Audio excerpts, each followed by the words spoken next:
So I've been tasked by my oldest daughter. She wants a dining room table. I have this nice piece of spalted maple, except it's a little too wide, a little too short. So I think what I'm gonna have to do is cut this section off and this section off, flip those, and turn that into kind of a river in between these two pieces.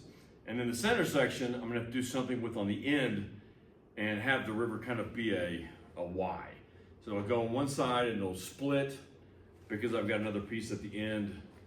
It's the only thing I think to do to make the table long enough. I kind of want it between 65 and 70 inches long and, you know, maybe 38 to 40 wide. So I'm gonna try this, and I've got to balance this because I got a clear cut, but hopefully I'll just be able to hold it.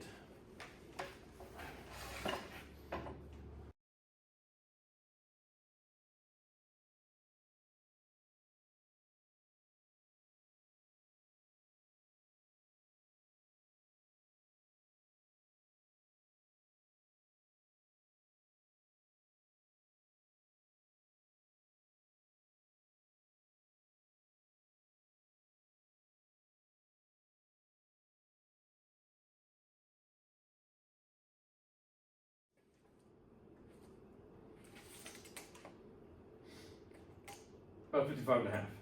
Okay, so that's unusual. Okay, so now I'm just going to square off the ends for both sides.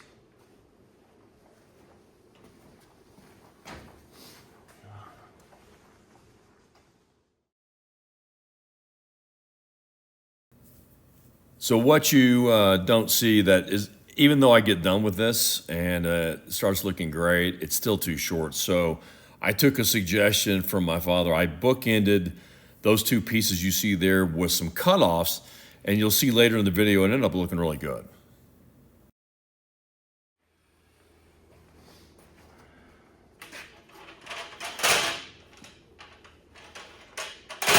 Okay, let's see what we got as far as the centerpiece of the table.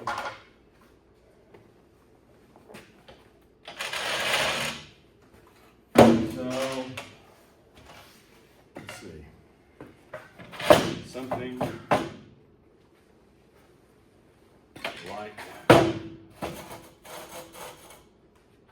like this.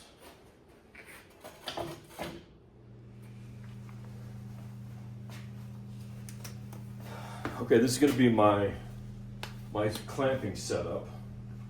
A lot of clamps because all the little pieces in the middle, I had to clamp them all down. So just going to start with 1.5 gallons of epoxy and see where that kind of takes me. So notice I've got a lot of clamps. What I ended up doing, even though I flip those pieces and I have the bookended pieces you'll see later, there was still too much room in the middle. So I had a log of olive and I just cut cookies out of it, put it in the middle, and that's why there's so many clamps, because I've got clamps holding down those little cookies in the middle of the river.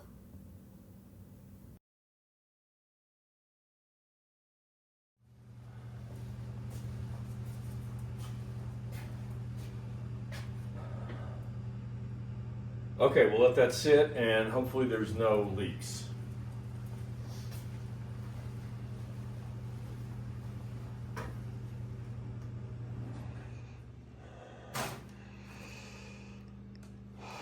Clamps are off. I'm just going to wait for it to fully cure now.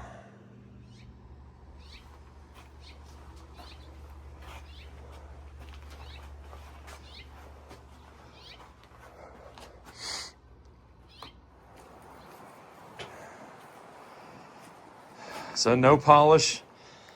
I got the legs. The C channel's on.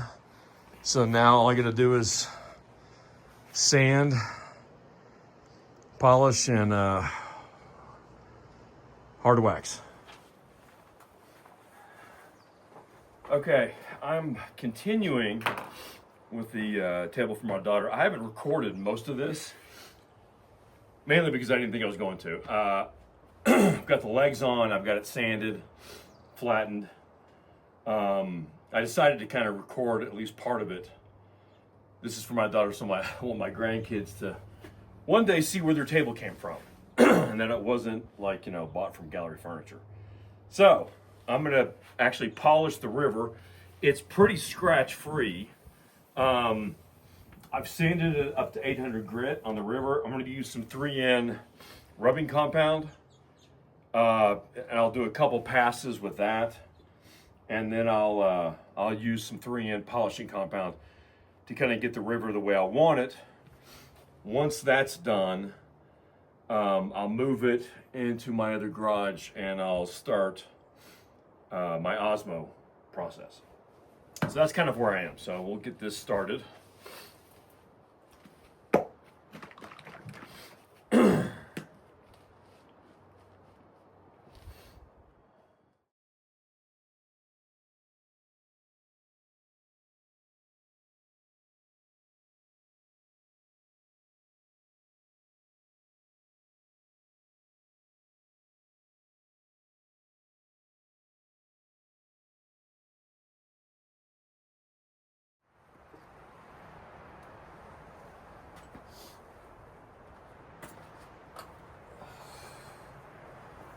Okay, I'm going to change out to a softer pad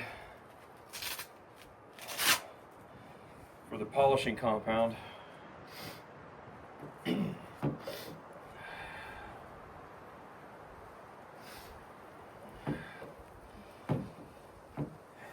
we'll see kind of what we can make this look like.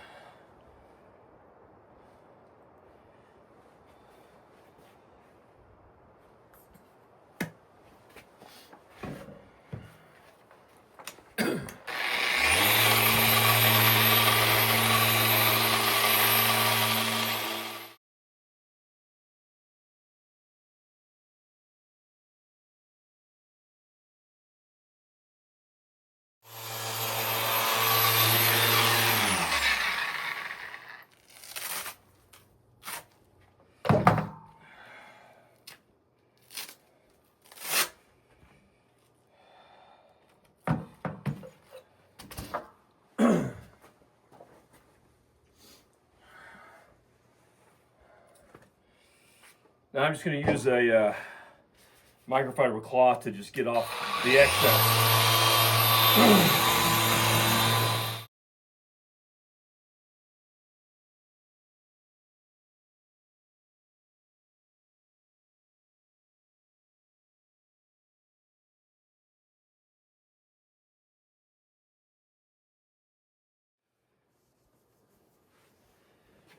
Okay. I think that looks pretty good. We'll move it to the other garage and start with the polishing in the wood.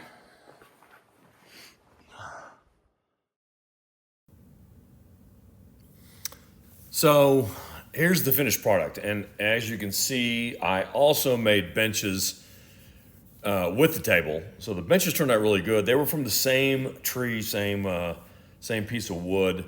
It's just that the slab for the table was quite a bit bigger, but the benches did come out good. The two benches were one solid piece of wood. I cut them down the middle, and you can kind of see that one of the benches has a lot more black epoxy than the other. That was the live edge piece with a big piece of wrought right there, which ended up looking out pretty good. So this is the finished product, and I think they really enjoyed it.